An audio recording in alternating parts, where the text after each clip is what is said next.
에브라임이 말을 하면 사람들이 떨었도다. 그가 이스라엘 중에서 자기를 높이더니 바알로 말미암아 범죄함으로 망하였거늘 이제도 그들은 더욱 범죄하여 그 은으로 자기를 위하여 우상을 부어 만들 때 자기의 정교함을 따라 우상을 만들었으며 그것은 다 은장색이 만들 것이거늘 그들은 그것에 대하여 말하기를 제사 드리는 자는 송아지와 입을 맞출 것이라 하도다. 이러므로 그들은 아침 구름 같으며 쉬 사라지는 이슬 같으며 타작마당에서 광풍에 날리는 죽정이 같으며 굴뚝에서 나가는 연기 같으리라. 그러나 애굽 땅에 있을 때부터 나는 내 하나님 여호와라. 나밖에 내가 다른 신을 알지 말 것이라. 나 외에는 구원자가 없느니라. 내가 광야 마른 땅에서 너를 알았거늘 그들이 먹여준 대로 내가 배가 불렀고 배가 부르니 그들의 마음이 교만하여 이로 말미암아 나를 잊었느니라. 그러므로 내가 그들에게 사자 같고 길가에서 기다리는 표범 같으니라. 내가 새끼 잃은 곰같이 그들을 만나 그의 염통 거풀을 찢고 거기서 암사자같이 그들을 삼키리라. 들짐승이 그들을 찢으리라. 이스라엘아, 내가 패망하였나니 너희는 너를 도와주는 나를 대적함이니라. 전에 내가 이르기를 내게 왕과 지도자들을 주소서 하였느니라. 내 모든 성읍에서 너를 구원할 자 곧 내 왕이 이제 어디 있으며 내 재판장들이 어디 있느냐. 내가 분노함으로 내게 왕을 주고 진노함으로 패하였노라. 에브라임의 불의가 봉함되었고 그 죄가 저장되었나니 해산하는 여인의 어려움이 그에게 임하리라. 그는 지혜 없는 자식이로다. 해산할 때가 되어도 그가 나오지 못하느니라. 내가 그들을 스올의 권세에서 속량하며 사망에서 구속하리니 사망아 내 재앙이 어디 있느냐. 스올아 내 멸망이 어디 있느냐. 뉘우침이 내 앞에서 숨으리라. 그가 비록 형제 중에서 결실하나 동풍이 오리니 곧 광야에서 일어나는 여호와의 바람이라. 그의 근원이 마르며 그의 샘이 마르고 그 쌓아둔 바 모든 보배의 그릇이 약탈되리로다. 사마리아가 그들의 하나님을 배반하였으므로 형벌을 당하여 칼에 엎드러질 것이요 그 어린아이는 부서뜨려지며 아이벤 여인은 배가 갈라지리라. 기도하겠습니다. 하나님 아버지, 오늘도 우리를 기다리시며 우리를 지명하여 부르시고 내가 네 하나님이라 외치시지만 주님, 우리가 그 음성을 떠나 배불러서 교만하여지고 교만하여져서 잊어버리고 심지어 스스로 왕이 되어서 하나님을 대적하다가 그 하나님의 동풍이 오늘 우리의 인생을 마르게 하는 동풍이 되어버리는 것을 보게 됩니다. 복의 근원이 하나님이거늘 그 하나님을 떠나서 다른 길을 찾다가 멸망당하는 이 어리석은 이스라엘과 같은 우리의 죄성을 불쌍히 여기시고 주여, 오늘도 그 주님 앞에 돌아가는 그 주님의 경고의 음성을 듣는 오늘 우리의 인생이 되도록 주여 인도하시고 도와주시옵소서. 하나님이 이 교회를 통해서 일하고자 하시는 것을 잊어버리고 나의 길을 계획하며 나의 길을 만들다가 그것이 오히려 아버지 멸망의 길이 되게 됨을 보게 됩니다. 해산하여도 잉태하여도 해산할 수 없는 것 같은 욕심과 우리의 욕망의 길을 벗어버리고 오직 하나님의 길을 따라가는 우리 모두 되도록 축복하여 주시옵소서. 예수님의 이름으로 기도하옵나이다. 아멘. 이제 호세아서도 14장 중에 13장, 그러니까 정리하는 내용입니다. 그러다 보니까 많은 내용이 들어가 있는데요. 먼저 1절에서 3절은 어떤 상황을 얘기하고 있는가라고 보니까 바로 에브라임이 멸망해 가는 과정을 그리고 있습니다. 1절에 보면 에브라임이 말을 하면 사람이 떨어뜨다. 원래 에브라임은요, 능력이 있었습니다. 원래 에브라임은 높임을 받고 있었습니다. 그러나 왜 멸망을 하게 되느냐? 바알로 말미암아 범죄함으로 망하였거늘. 1절은 아주 분명하게 얘기해 주는 것이죠. 한때는, 그죠? 한때는 높았던, 한때는 사람들이 에브라임, 그것이 바로 북이스라엘이었죠. 북이스라엘이 세워졌을 때 그 에브라임은 강력했습니다. 그러나 그들이 바알로 말미암아 범죄함으로 망하였다고 말합니다. 그것이 언제입니까? 이 북이스라엘은 BC 722년에 결국은 망하게 되는데요. 그 전인 10년 전쯤에 BC 733년에 베가 왕 때에도 이러한 일이 또 있었습니다. 이 베가 왕은 무엇을 하였습니까? 아수르, 반아수르. 그러니까 당시에 아수르라는 나라가 굉장히 이제 막 뜨는 해같이 아직은 약하지만 굉장한 기세로 자라나고 있었던 아수르가 있었는데요. 이 베가가 잘못 판단하게 됩니다. 무엇입니까? 이 아수르를 대항해서 여러 나라들과 손을 잡고 아수르, 반아수르 연맹을 만든 거예요. 그래서 이 아수르 왕에 대적하다가 어떻게 됩니까? 아수르에 의해서 거의 다 멸망당한 거예요. 완전히 모든 도시를 다 빼앗기고, 그죠? 이 나라라는 이름만 있지 아수르가 그때, 그죠? 거의 다 멸망시키게 됩니다.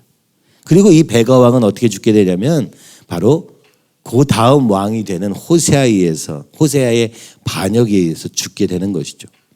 외부적으로는 잘못된 정치적 판단을 하고 내부적으로는, 그죠? 그 자신의 신하가 반역함으로 말미암아 아마 망하게 되는 것입니다. 어떤 나라가 망할 때는 딱 이 두 가지 요소가 같이 합쳐집니다. 외부적인 요인, 그죠? 다른 나라 때문에, 그리고 내부적 요인, 우리 안에서부터, 그죠? 그 두 가지가 합쳐져서 결국은 한 나라가 멸망하게 되는 그 일이 바로 이 북이스라엘이 완전히 멸망당하기까지, 수도 사마리아가 함락되기 10년 전에도 그런 일이 있었던 것입니다. 그게 1절의 내용이에요. 한때는 잘 나가던 에브라임아, 너희가 바알을 숭배함으로 망했던 그 BC 733년을 기억하지 못하느냐. 기억하지 못하고 뭐 했다고요? 2절에 보니까 그들은 더욱 범죄하여, 이렇게 하면 망하는구나 라고 생각했으면은 이제 그렇게 살지 말아야 되잖아요. 근데 또 한 거예요. 또 뭘 했냐. 그 은으로 자기를 위하여 우성을 부어 만들 때 또 송아지상을 만든 것입니다. 보이지 않는 하나님이 아닌 보이는 바알 신상을 만든 것입니다. 여기에 딱 이걸 줄 쳐야 돼요. 자기의 정교함을 따라 우상을 만들었으며. 그래 놓고는 엄청 좋아했어요. 왜요? 야, 내가 진짜 능력이 대단하구나. 이렇게 정교하게, 이렇게 잘 만들었어. 그죠? 그 우상을 만들어 놓고 만족을 하고 있는 거예요. 왜요? 너무 잘 만들었거든. 야, 내 능력이 진짜 짱이다. 이런 거예요. 그런데 이 우상을 만들었는데, 송아지를 만들었어요. 근데 야, 이게 은장생이 만든 것이거든요. 어차피 사람이 만든 거잖아요. 그죠? 기술을 가진 사람을 통해서 만든 겁니다. 근데 그 사람들이 뭐라고 합니까? 제사 드리는 자는 송아지와 입 맞출 것이라. 이상하게도 이 송아지를 놓고 뭐라고 하냐. 자, 너 이제 하나님께 제사 드렸지? 그러면 저기 송아지에게도 입을 맞춰 라고 얘기하는 거예요. 네가 하나님을 믿지? 그러면 너 저 송아지한테도 절을 해. 그러면 된다. 그러면 축복받는다. 하나님과 이 송아지를 같은 자리에 놓고 섞어버린 거죠. 이걸 우리가 혼합주의라고 말하는 거예요. 하나님도 반쯤 믿고, 그죠? 송아지도 반쯤 믿는 거예요. 이 송아지는 뭐라고요? 내 능력입니다. 그죠? 내가 만든 거예요. 내가 만들어 놓고 대단하다고 생각하는 그 어떤 것입니다. 그것이 바알이라고 얘기하는 것이. 사람이 만들어 놓은 우상 앞에 절을 하는 거예요. 근데 이상하게도 우리가 능력이 생기면 어떻게 되냐면 그 능력을 내가 스스로, 그죠? 대단하다고 여기는 거예요. 여기도 보니까 자기의 정교함을 따라 우상을 만들었습니다. 야, 참 정교하게도 만들었다 하면서 그것을 섬기게 되더라. 그것이 하나님을 떠난 이 에브라임, 결국 멸망당할 수밖에 없었던 그들의 안타까운 모습이었다. 그래서 3절에 보니까 그런 결과가 어떻게 되느냐. 아침 구름, 아침에 구름이 꼈다가 조금 해 뜨면 어떻게 돼요? 맑아지죠? 아침에는 이슬이 낍니다. 그래서 잔디 같은 데 가면 물기가 있어. 그러나 한 10시, 11시 되면 어떻게 돼요? 다 말라버려요. 그와 같이. 심지어 광풍에 날리는 쭉정이, 응? 무게감도 없어요. 그냥 막 날아다녀. 이 바람 저 바람에, 그리고 굴뚝에서 나가는 연기. 연기는요, 잠시 있는 것 같아도 금방 사라지는 것 같이 이 에브라임은 멸망당했다. 1절에 3절에 이렇게 얘기합니다. 북이스라엘이여, 너희가 한때는 강력했으나 이제는 아침 구름, 아침 이슬, 죽정이 연기같이 사라지게 되었구나. 그래서 왜 이렇게 되느냐? 하나님 아닌 다른 것을 같이 섬기다가 내 능력을 의지하다가 이렇게 되었다고 말하는 거예요. 우리의 능력, 인간의 능력을 의지하다가 이렇게 되었다고 말하는 것입니다. 그 다음에 4절에서 8절은 그것을 좀 더 자세히 설명해요. 하나님이 이렇게 말씀하십니다. 그러나 너희 잊지 말아라. 그러나 그게 아니다. 네 능력으로 여기까지 온 게 아니야. 언제부터? 애굽 땅에 있을 때부터 네가 원래 종이었어 라고 얘기하는 겁니다. 너 기억이 안 나지? 네가 종이었어. 그때부터 나는 내 하나님 여호와라. 나는 그때부터 너의 하나님 여호와였어. 그렇죠? 우리가 사람들이 잘 나갈 때는 친구가 많아요. 근데 볼 게 없을 것 같으면 아무도 친구를 하지 않아요. 근데 아무도 친구가 될 수 없을 뿐 정도가 아니라 종이 되었을 때부터 하나님은 우리 곁에 계셨다고 말하는 거예요.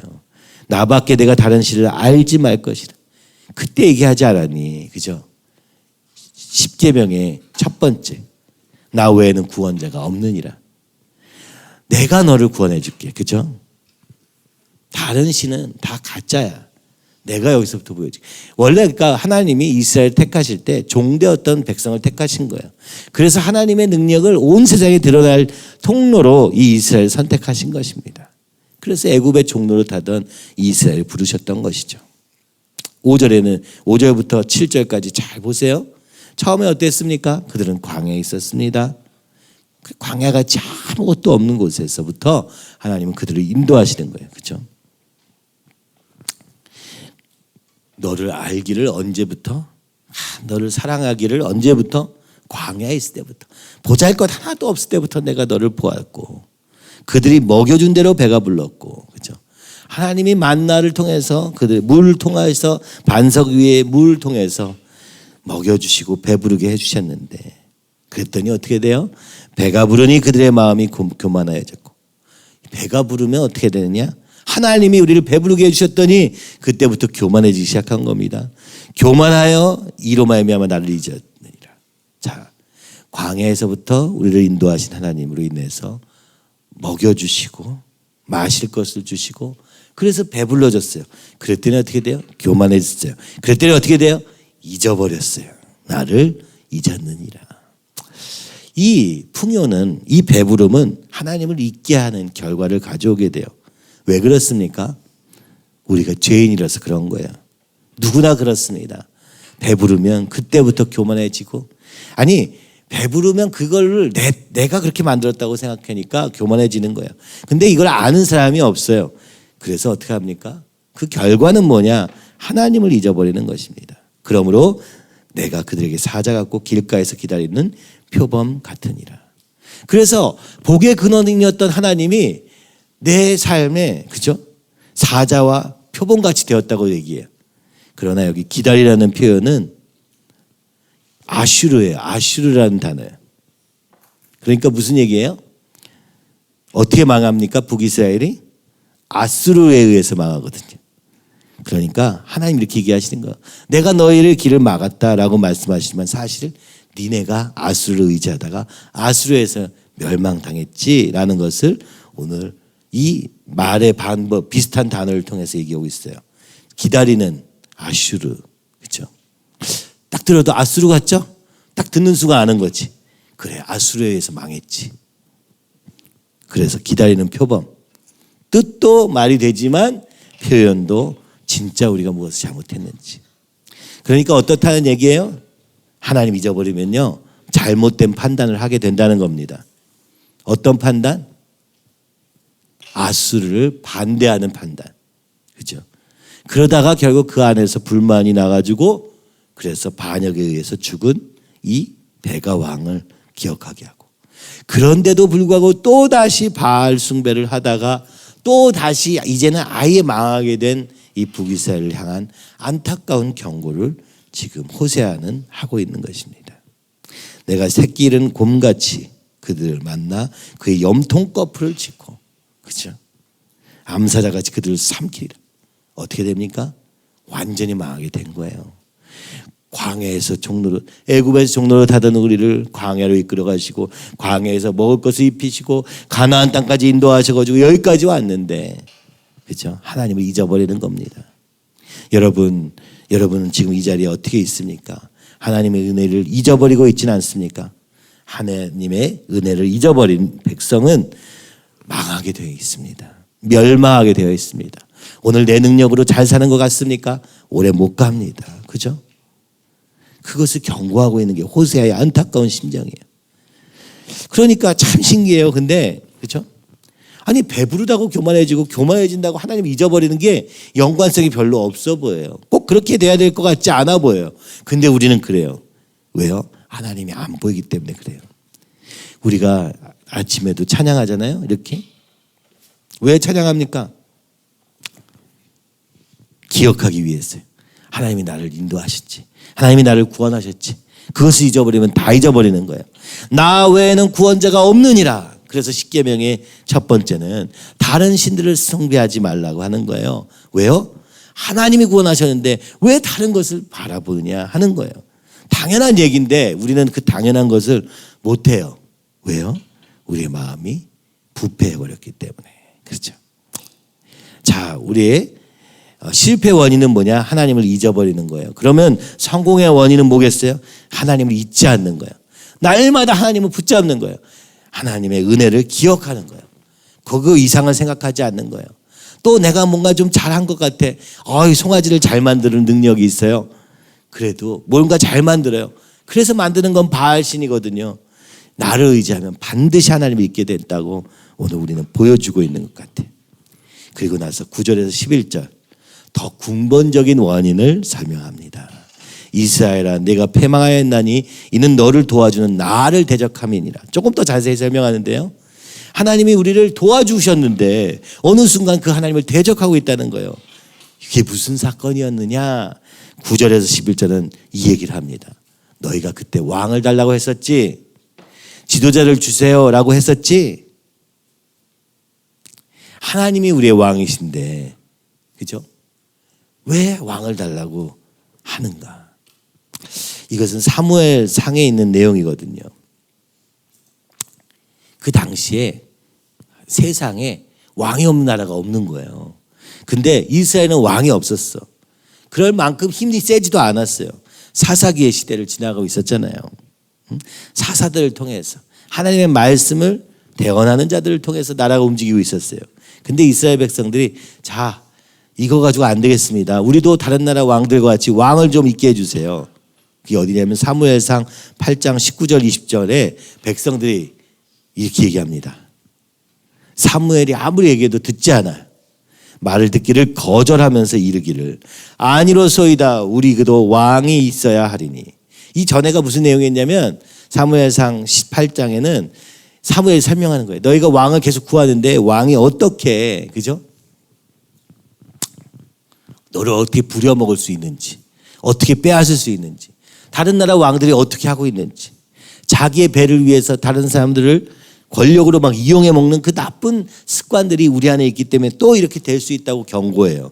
근데도 너 왕을 원하니? 근데도 너 왕이 있었으면 좋겠어? 라고 그랬더니 이스라엘 백성이 아니로소이다.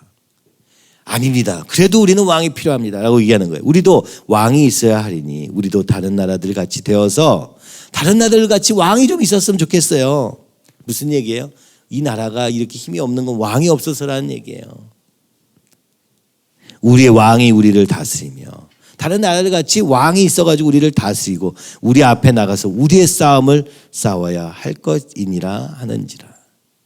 그들이 왕이 필요했던 이유는 뭐냐면 우리의 싸움을 싸워야 할 것이니라. 우리를 다스리며 우리 앞에 나가서 우리의 싸움을 싸워야 할 것이니라. 왜 그런가? 백성들은요 싸움을 대신 싸워줄 사람을 찾고 있는 거예요. 그죠? 왕을 딱 세워주면 걔가 그 왕이 나가가지고 그죠? 우리를 다스리기도 하겠지만 전쟁이 날 때마다 힘있게 가서 싸워줄 거라고 생각하는 거예요. 그래서 그들이 왕을 구합니다. 사무엘상 8장 7절에 보면은 사무엘이 앞에 이렇게 얘기해요. 너희가 그렇게 왕을 구하는 거 하나님 기뻐하시지 않는다. 하나님 너희가 그거 위험한 일이야 라고 계속 설명해요. 그런데 하나님이 사무엘에게, 그래서 사무엘이 그 백성들이 막 그러는 걸 보고선 너무 안타까워 화가 나가지고 하나님께 나가서 기도합니다. 주님 어떻게 해야 됩니까? 그랬더니 여호와께서 사무엘에게 이르시되 백성이 내게 한 말을 다 들으라. 그들이 원하는 대로 하자라고 하는 거야. 이는 그들이 너를 버림이 아니요 나를 버려 자기들의 왕이 되지 못하게 함이니라. 아니 이스라엘 백성은 왕, 다른 나라도 저 왕이 있으면 좋겠어요 라고 했을 뿐인데 하나님 뭐라고 하십니까? 사무엘은 알았어요. 이게 하나님을 거절하고 하나님을 반역하는 결과를 낳고 대적하는 일이라 될 거라는 것을 알았어요. 사무엘은. 근데도 백성들이 절대로 말을 안 듣는 거예요. 그래서 하나님 뭐라고 합니까? 네게 한 말 그대로 해라. 왕을 세워라. 그렇죠? 이는 너를 버리는 게 아니라 나를 버리는 거다. 하나님을 왕이 되지 못하게 하기 위해서. 내가 하나님 됨을 이들이 거절해서 하는 것이니까 괜찮다. 네 책임이 아니다. 나를 향한 것이다. 여러분, 다른 나라같이 왕이 있기를 바랬을 뿐인데 뭐 그렇게 문제가 됩니까? 우리는 이렇게 생각해요. 근데 우리 마음속 중심에는 하나님을 왕이 되도록 하지 않는 그 대적, 거절이 있다는 거예요. 이게 북이스라엘이 결과적으로 망할 수밖에 없었던 가장 근본적인 원인이래. 그러니까 이제 북이스라엘 막 잘 돼가지고 그때부터 실패한 게 아니고 그 이전부터 왕이 생길 때부터 그랬다는 거예요. 그렇죠? 그러므로 이 나라는 망할 수밖에 없었다. 생기고도 너희가 죄를 많이 지었지만 그러나 이 왕을 원했던 까닭이 사실 근본적인 이유가 너희가 하나님이 왕이 되지 않았으면 하나님을 따르기 싫어서 그랬던 것이다. 이렇게 설명하고 있는 거예요. 여러분, 이게 우리입니다. 오늘도요 그래요. 오늘 우리가 하나님의 뜻대로 살면 얼마나 좋겠어요. 근데 우리는 계속 이렇게 얘기하는 거예요. 돈도 있어야지. 그렇지? 뭐 이것도 있어야지. 저것도 있어야지. 결혼도 해야지. 그래요. 그거 자체가 문제가 되지 않아요. 근데 그 마음속 깊이에는 하나님을 따르기 싫은 거예요. 너를 도와주는 나를 대적하매니. 하나님이 우리를 계속 도와주셨어요. 그래도 싫어요. 그래도 내가 마음대로 하고 싶어요. 그래서 하나님 그래요. 그럼 그렇게 해라. 그리고 지금 얼마 지난 거예요? 200년이 지나서 이제 이 나라가 망하게 되었을 때 그때 또 다시 얘기해 주시는 거예요. 너희가 200년 전에 했던 그 결정이 지금 이 결과를 낳았다. 200년 전에 나는 없었어요 라고 얘기할 수 있죠. 그러나 우리 마음은 똑같은 거예요. 끊임없이 하나님을 대적하는 마음. 하나님 우리를 돕기 원하세요. 근데 우리는 계속 그 하나님이 괜찮아요. 됐어요. 저는 제가 알아서 할게요. 이러다가 망하게 되는 것입니다. 참 안타깝죠. 하나님 우리를 도와주시고 왔는데 우리는 다른 데서 도움을 구하는 고멜과 같은 마음인 거예요. 지금도 저는 그렇게 생각이 듭니다. 그리고 왜 그들이 왕을 세웠느냐? 안 싸우려고 그런 거예요. 우리의 싸움을 대신 좀 해줘라. 내가 싸워야 돼요. 우리 가정 안에서 내가 싸워야 돼요. 내 이 욕심과 내가 싸워야 돼요. 근데 누가 대신 싸워주는 줄 알아. 그죠? 그래서 대신 싸워줄 사람을 찾고 있어요. 오늘날 어떻습니까? 그것이 교회라고, 그것이 목사님이라고, 그것이 사역자라고 생각하니까 내 가정은 그냥 내 맛대로 막 하면서도 그죠? 잘 될 거라고 생각해. 전혀 아닙니다. 내 싸움은 내가 싸워야 되는 거예요. 그죠? 대신 싸워줄 사람을 찾다가 어떻게 됩니까? 하나님을 대적하게 된 거예요. 하나님은 오늘 우리에게 우리 각자의 싸움을 주시어요. 우리가 해야 될 일들을 주세요. 우리는 그게 되게 싫고 하기 싫죠. 그래서 안 할 길 방도를 찾고 있어요. 최대한 안 하려고 그래. 그러면 어떻게 됩니까? 하나님을 거절하는 결과를 가져오게 된다. 그게 시작이다. 예수님이 이런 얘기를 하세요. 내 멍에는 가볍고 쉽다. 멍에가 뭐예요? 소가 이제 뭐 끌려면 이 멍에를 메고 끌고 가야 돼. 그러면 어때요? 힘들겠죠. 우리는 어떻게 생각합니까? 멍에가 없었으면 좋겠어요. 주님, 저에게 사명을 주지 마세요. 전 제 멋대로 할 거니까 저를 건들지 말아주세요. 저는 아무것도 안 할 거예요. 저는 주님하고 주님 사랑해요. 그러나 쟤는 아무것도 안 할 거예요. 이게 축복이라고 생각합니다. 우리가 그죠? 어때요? 동생들이 있으면 우리 제가 맨날 듣는 얘기니까 동생들이 있으면 얼마나 힘들어, 그죠? 힘들어요, 안 힘들어요? 동생들 힘들죠? 오늘도 그랬거든요. 아침에 오면서도 동생들 정말 말을 안 듣고 정말 좀 그죠? 동생이 없으면 좋겠어. 그래서 요즘엔 다 동생이 없어요. 그럼 축복일 것 같죠? 근데 성경은 얘기합니다. 멍에가 없으면 없는 것이 축복이 아니라 멍에가 없으면 우리 인생 막 간다. 방종으로 가게 됩니다. 그죠? 멍에가 없으면 인생을 낭비하게 돼요. 그게 즐거운 것 같아. 쾌락이야. 막 내가 좋은 대로 다 하는 것 같아. 근데 결국 나중에 보면 어떻게 된 거예요? 인생 낭비한 겁니다. 하나님이 주신 우리의 삶을 낭비하게 되는 거예요. 그렇다고 이 멍에가 너무 무거우면 어떻게 돼요? 불행해져요, 진짜로. 그럼 어떻게 해야 됩니까? 예수님께로 가서 예수님이 그러셨어요. 내 멍에는 쉽고 가볍다. 어차피 우리 인생에 여러 가지 멍에들이 있는데 그 멍에를 안 매려다가 결혼도 안 하고 애도 안 낳고 그죠? 아무것도 안 하고 내 원하는 대로 사는 게 오늘 이 세상인데 그게 불행이 됩니다. 오히려 어떻게 되느냐? 이 멍에를요 쉽고 가볍게 해주시던 주님과 함께 걸어가는 거예요. 아니 예수님이 주시는 멍에를 좀 살면 좋겠는 거예요. 그죠? 이것이 사명이에요.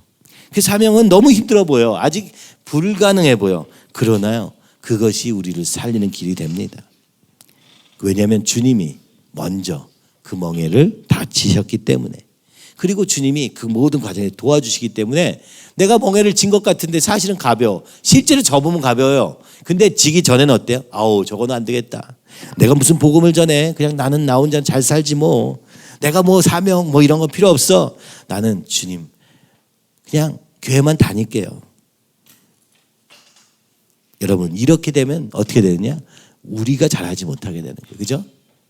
그리고 아까 얘기한 것처럼 도우신 하나님을 경험할 길이 없기 때문에 오늘, 그리고 우리의 싸움을 싸우지 않기 때문에 날마다 사단의 밥이 되는 거예요. 지는 거예요. 우리 각자의 싸움을 주님 앞에서 싸우는 우리 저와 여러분이 되기를 간절히 기도합니다. 그렇죠? 그리고 나서 13절, 14절은 그렇죠? 고통에 대한 얘기를 하고 있어요. 그 하나님을 거절하고 갔더니 어떻게 되느냐? 자, 해산하는 여인이 나오는 거예요. 뭐예요? 바알의 신은 다산의 신이에요. 그죠? 다산 뭐예요? 옛날에는 풍요라는 걸 우리가 지금은 뭐 돈이 많은 거 이런 걸 생각하지만 그때는요 다산, 아이들이 많이 나오면은 그게 축복의 상징이었어요. 오늘 들어서 이해하기 좀 어려운데, 그래서 바알 신을 섬기면요 그 바알 신 자체가 다산의 신인 거예요. 그래서 여기서 뭐라고 그러냐면 해산한 여인의 어려움이 그에게 임하리라 이렇게 얘기하는 거예요. 그러니까 이 바알 신은요 어떻게 되는 거예요? 자녀들이 막 나올 것 같아. 근데 어려움이 오게 됩니다. 그는 지혜 없는 자식이로다. 해산할 때가 되어도 그가 나오지 못한. 아니 배는 불렀는데 애가 안 나와요. 얼마나 고통스럽겠어요. 그렇죠? 차라리 배가 안 불렀으면, 애가 없으면 훨씬 쉬웠을 텐데 얼마나 막, 그죠? 여러분 임신하면은 입덧도 하고 무겁고 힘들고 몸을 가누기도 힘들어지고 피곤하고 여러 가지 어렵거든요. 이 바알이 참 세상이라는 게 웃긴 거예요. 뭐가 웃기냐면은 뭐가 많이 줄 것 같아. 뭔가 성공할 것 같아. 뭔가 재밌을 것 같아. 뭔가 막 대단한 게 있는 것 같아. 근데 가보면요 없어요. 있는 것 같아. 그래서 배도 불러와. 이제 아이를 낳겠구나. 열매가 막 나을 것 같아. 막 기쁨이 막 넘쳐날 것 같아. 완전 속임수입니다. 그 세상을 향해 가보니까 배는 불렀는데 애가 안 나와요. 열매는 안 생겨요. 사단은요 우리를 빼앗으려고 하는 거예요. 도둑질하려고 온 거기 때문에 절대 안 줍니다. 여러분이 원하고 기대하는 바를 절대 안 줘요. 돈을 향해서 막 달려가잖아요. 돈이 벌어지는 것 같아도 다 사라지고 없어요. 쾌락도 막 내가 막 즐거울 것 같아. 근데 그 쾌락이 진짜 잠시라는 걸 해보면 알아요. 근데 해보면 어떠냐면 고통만 남는 거야. 이게 해산하는 여인의 어려움이 그에게 이 말이라 하는 말씀이에요. 어떻게 되었습니까? 하나님 떠나가지고 잘 살 수 있을 것 같았어요. 왕을 세워가지고 그들이 막 내 싸움 다 대신해 주면은 나는 아주 편하게 살 수 있을 줄 알았어요. 그게 아니고 14절은 뭐라고 합니까? 내가 그들을 수월의 권세에서 속량하며 사망에서 구속하리니 사망아 내 재앙이 어디 있느냐, 수월아 내 멸망이 어디 있느냐, 뉘우침이 내 앞에서 숨으리라. 무슨 얘기예요? 이 말은 지금 거꾸로 얘기하고 있는 것입니다. 그죠? 이 무덤의 권세, 수월의 권세, 사망에서부터 너희를 건지리라. 그래서 그것이 사라질 것 같이 얘기하지만 맨 마지막에 보면, 그죠? 뉘우침이 내 앞에서 숨으리라. 사망과 그리고 무덤의 이 모든 세력이 그 바알 뒤에는, 그 우상 뒤에는 사단이 있는 거예요. 이 사단이 너희를 절대 놓지 않는다는 얘기입니다. 하나님은 놓으실 수 있었으나 너희가 하나님을 의지하지 않음으로 말미암아 종되어 버렸다. 어디에? 죄와 무덤의 권세에 묶이게 되었다. 바울은 고린도전서 15장 55절에 말합니다. 사망아 너의 승리가 어디 있느냐, 사망아 내 쏘는 것이 어디 있느냐. 사망이 쏘는 것은 죄요, 죄의 권능은 율법이니라. 그러니까 여기서 사실은 이 호세아는 다 알지 못했지만 바울은 알고 있습니다. 어떻게 사망과 에서 승리하는가? 그것은 왜 사망이 우리의 삶에 이렇게 역사하는가? 왜 이렇게 해산하지 못하는 고통만 있는가? 그것은 사망이 쏘는 것은 죄요. 죄로 인하여서 이렇다는 거예요. 이 사단이 우리에게 끊임없이 죄짓게 하는 거, 왜 하나님을 섬기지 않게 하는가? 왜냐하면 이게 죄이기 때문입니다. 이 죄의 권능은 율법, 곧 우리를 속박해버리는 겁니다. 하나님의 말씀대로 순종하지 못해서 가지는 괴로움, 그리고 그 결과들 앞에서 괴로워합니다만 절대 벗어날 수 없는 거예요. 오직 그리스도 예수님을 통해서, 십자가를 통해서만 이 사망의 권세를 이길 수 있다는 것을 바울은 알았기 때문에 이 본문을 그대로 인용해서 이 고린도전서 15장을 쓰고 있는 것입니다. 호세아가 이렇게 외친 거예요. 사망아 내 재앙이 어디냐. 그죠? 하나님이 이렇게 말씀하셨지 이 죄와 사망에서 건지실 분은 하나님밖에 없다고. 그리고 그 원인은 뭐냐? 바로 죄에 대한 얘기구나, 십자가에 대한 얘기구나 라고 결론 내고 있는 것이 바울이에요. 그러니까 바로 오늘 이 14절을 인용해서 십자가, 예수님을 결론 낸 그 고백을 고린도전서 15장에 바울이 적고 있는 것입니다. 그러니까 이 잘 만든 송아지상, 그것이 바알, 우리 축복의 근원이라고 생각하는 이것은 바로 그 뒤에 있는 사단을 가리는 결과, 그죠? 이 사단이 우리를 죄로 말미암아 묶어놓고 있는 일을 우리가 스스로 용인한 결과, 아주 안일하게 생각해서 그냥 내가 잘 만들었지 뭐, 내가 좀 즐거우면 되겠지 뭐, 이렇게 생각했던 그 결과가 결국 사단의 죄의 권세 아래로 들어가 버리게 되었으므로 너희가 절대로 벗어나지 못하게 되었다고 설명하는 것입니다. 그래서 결과가 어떻게 되느냐? 15절에 보니까 15절 16절 하나님의 심판에 대한 내용이 나옵니다. 동풍이 오리니, 이 동풍은요 동쪽에서 부는 바람이잖아요, 그렇죠? 이건 여호와의 바람입니다. 이게 언제 있었어요? 동풍이? 홍해가 갈라질 때 동풍이 불었습니다. 애굽을 출애굽할 때 애굽을 떠날 수밖에 없었는데 그 바다가 홍해가 딱 가로막고 있는 거예요. 건너갈 수가 없어. 우리는 아무도 못 건너가요. 다 죽게 되었다. 막 사람들이 불평하기 시작해요. 그때 하나님의 바람이 부릅니다. 동풍이 부른 거예요. 그리고 동풍이 불어와서 홍해가 갈라졌습니다. 이걸 이제 사람들은 그러니까 동풍이 곧 하나님의 바람이라는 걸 알았어요. 근데 15절의 내용은 거꾸로요. 이 동풍이 불어오니까 어떻게 돼요? 그의 근원이 마르며 우리가 의지했던 모든 바알로부터 말미암은 그 열매들이 다 싸그리 사라지는 겁니다. 다 말라버려요. 약탈들이라 다 빼앗겨요.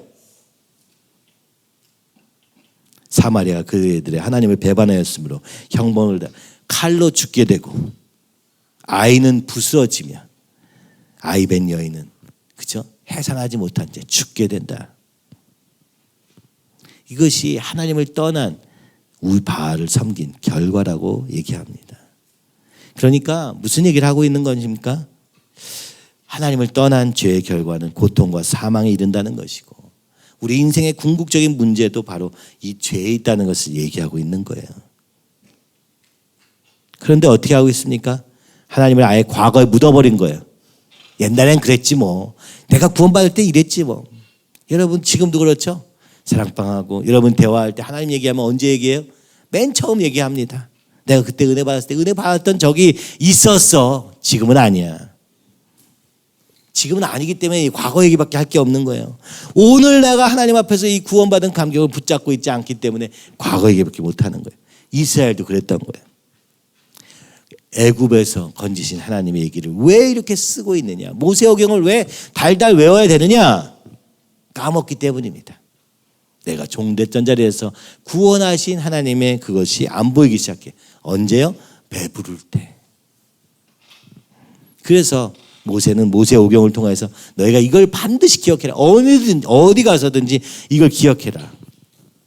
궁극적인 문제는 죄 하나님을 떠날 수밖에 없는 우리의 본성에 있고, 그죠?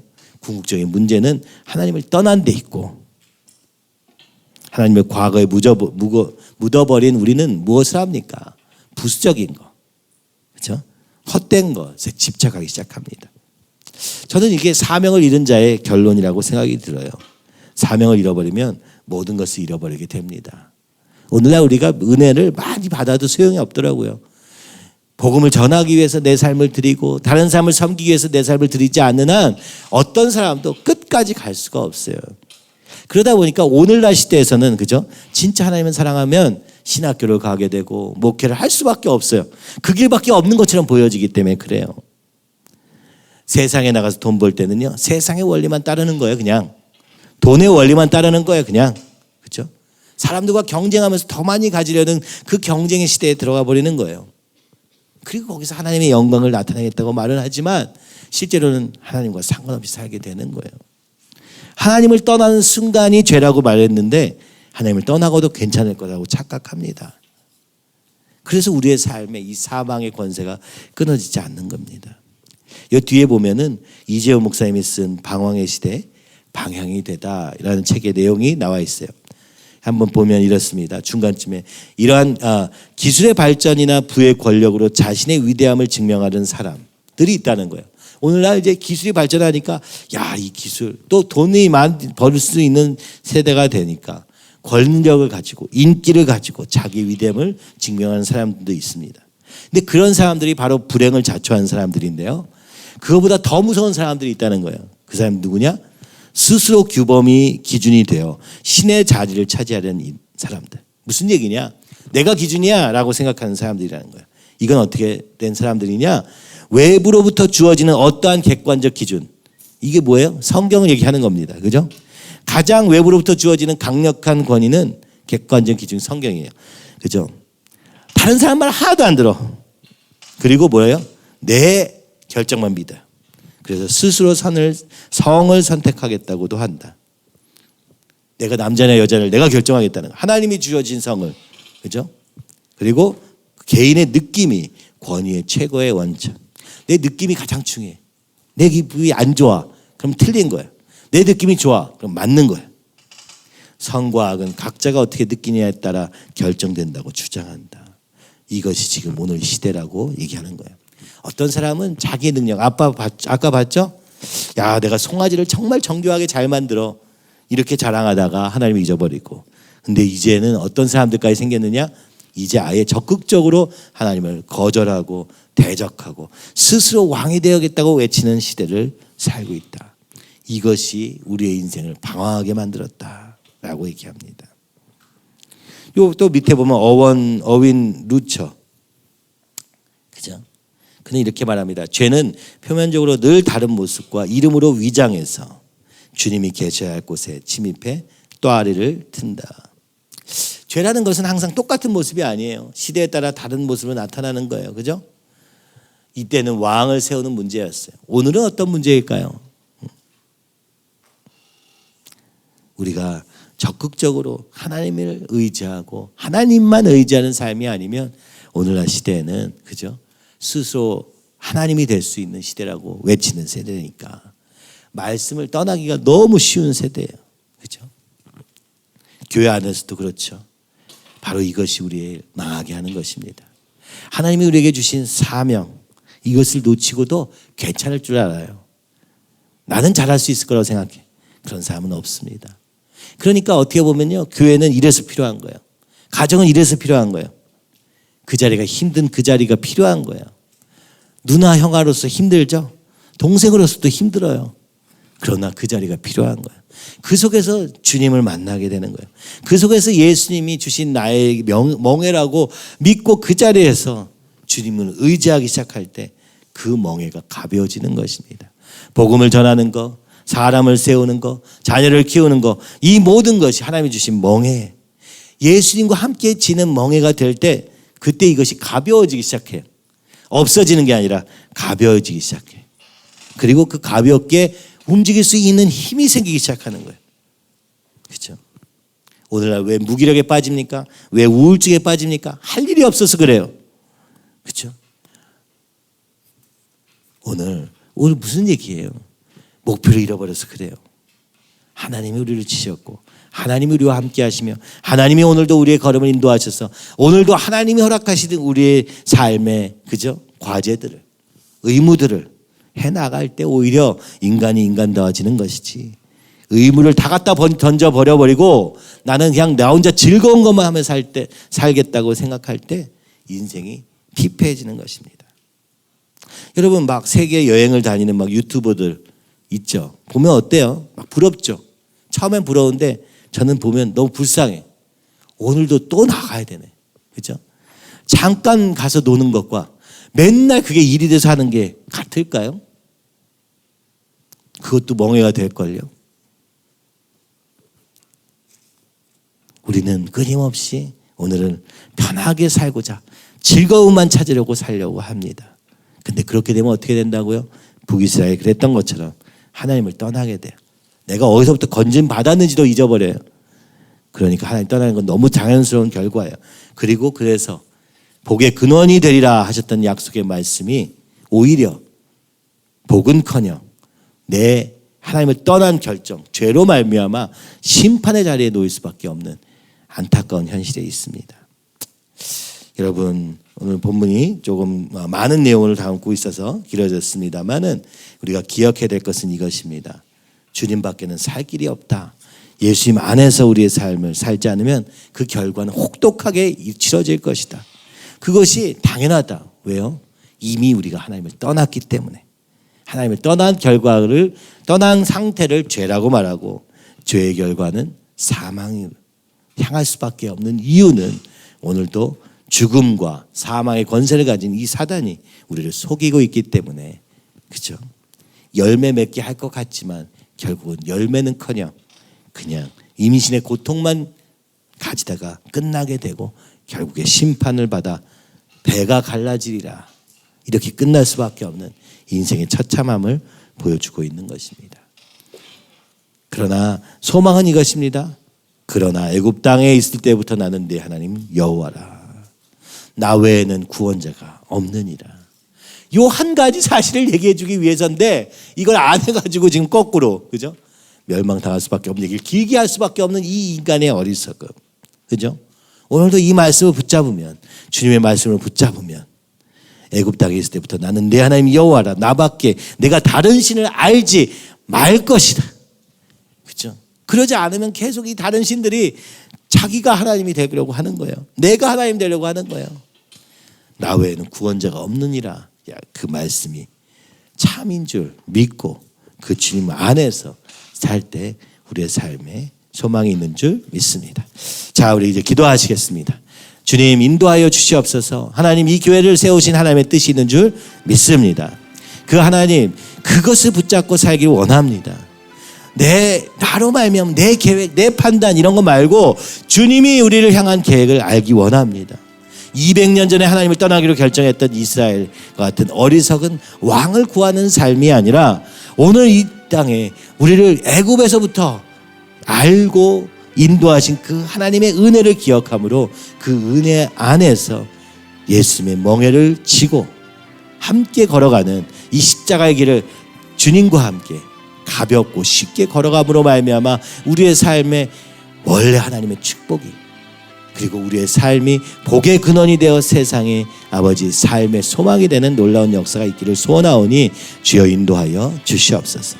하나님의 이 은혜를 잊어버린 것을 불쌍히 여겨 주시옵시고 다시 그 은혜를 붙잡게 하여 주시옵시며 기억하게 하여 주시옵소서. 아버지, 행여나 조그만 것으로 내 욕심과 욕망과 눈에 보이는 그것의 속음으로 말미암아 어리석게 되어 아버지 임신의 고통만을 느끼다가 해산하지 못한 채 멸망하게 되는 이 안타까운 사단의 함정에 속지 않게 하여 주시옵시고 오늘도 날마다 성령의 열매를 통하여 아버지 우리의 인격이 만들어지고 그 안에서 주님과의 동행을 누리는 우리의 삶이 되도록 주여 인도하여 주시옵소서. 눈에 보이는 것이 아니라 말씀을 따라가는 우리 모든 성도들 될 수 있도록 주님 붙잡아 주시옵시고 오늘 하루도 속지 않게 하여 주시옵시고 오늘 하루도 잊지 않게 해주시고 오직 주님을 붙잡고 사는 삶이 되게 하여 주시옵소서. 오늘도 우리를 지명하여 부르시고 너는 내 아들이라 내가 너를 지명하여 불렀나니 너는 내 것이라 말씀하신 그 주님과 함께 동행함으로 승리하는 하루 되게 하여 주시옵소서. 하나님, 우리 교회에 주신 사명을 이 흐려져 가고 있는 이 걸음을 주님 불쌍히 여겨 주시옵시고 주님 일하여 주셔서 다시 깨닫게 해주시고 다시 그 복의 근원인 주님께로 돌아가는 역사도 있게 하여 주시옵소서.